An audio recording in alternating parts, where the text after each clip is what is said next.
Good morning, sunshine. I don't know how long it takes to scroll through 140 pictures that are uploaded into an album on Facebook, but this is a 6-minute movie maker presentation of my pictures of flowers in March. This year, I really enjoyed my Akebia and the Bluets at Sweetacre Farmhouse. I first discovered Bluets outside the 7th grade hall in the early 2000s. We planted Confederate jasmine on the arbor, and I've also taken lots of pictures of Confederate jasmine at the farm. I've taken pictures of camellias everywhere, except in the Queendom. 321 Adams Street, 1415 Bankhead Highway, Mayamola Lane in Sandersville. Majestic camellias and diminutive catnip. Now that I can grow, along with Creeping Charlie. This is growing in Her Majesty's lair. My neighbor's crabapple, our cherry trees, and a wild cherry growing beyond privet patio. Here's a little diminutive plant called chickweed, home to an assortment of bugs. Here in the Queendom, I take pictures of everything, especially 4-leaf clovers. I talked Newsom out of mowing until yesterday, the 29th. David Attenborough would be proud. And this is my crabapple tree. It's out there in Trumpet Vine Oasis. Here with Creeping Charlie is wild geranium. That is not easy to eradicate.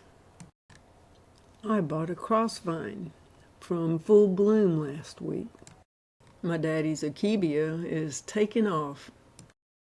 These are golden ducat daffodils that I planted along with my blackberry bushes. A little spider came in on one of them. My daffodils are covered with pollinators. All sorts of hoverflies and fruit flies. This year I composted my dandelion tuft and studied the little thrips that live in them. Diamorpha, dianthus, dogwood, and spiderwort from the Cook family farm, field madder, and delicate little flax flowers that came from seeds. Next, we have the forsythias, which were in full bloom throughout the month of March. Forsythia forest surrounds the largest one.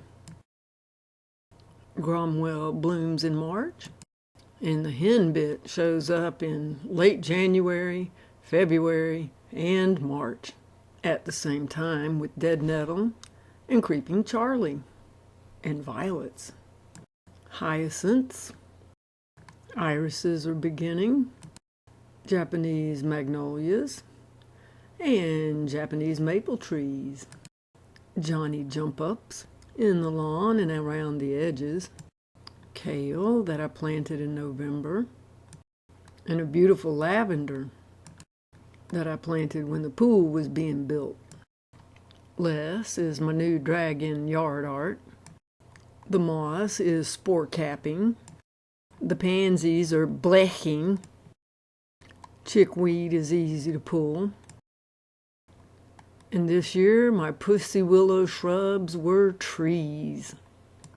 I was as happy as a pig in a mud bath until dum-dum-dum, I loped a limb that crashed through the others, landing on my lip.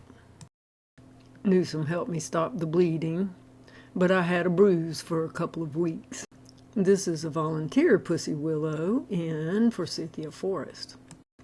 Last year, while the pool was being built, I planted a quince.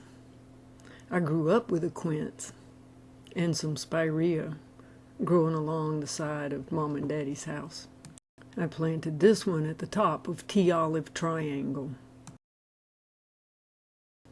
A pretty moldy squash in my refrigerator. Bumblebees on the redbud tree. Another mold, although this is a slime mold. Sorrel, tastes like green apples.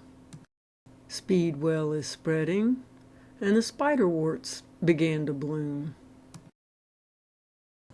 So are the stars of Bethlehem that I got from Cave Spring. The maintenance crew at the community center allowed me to collect some tadpoles. Ooh, and I collected a bowl full of violets and offered them to David Smith when he came to eat lunch with us. Actually, they became part of my oat flour flatbread, which I took to Chattanooga and had with Dorothy's homemade pimento cheese. So, March flowers are a nutritious bunch. Wisteria bloomed at the end of the month and is at the end of the alphabet.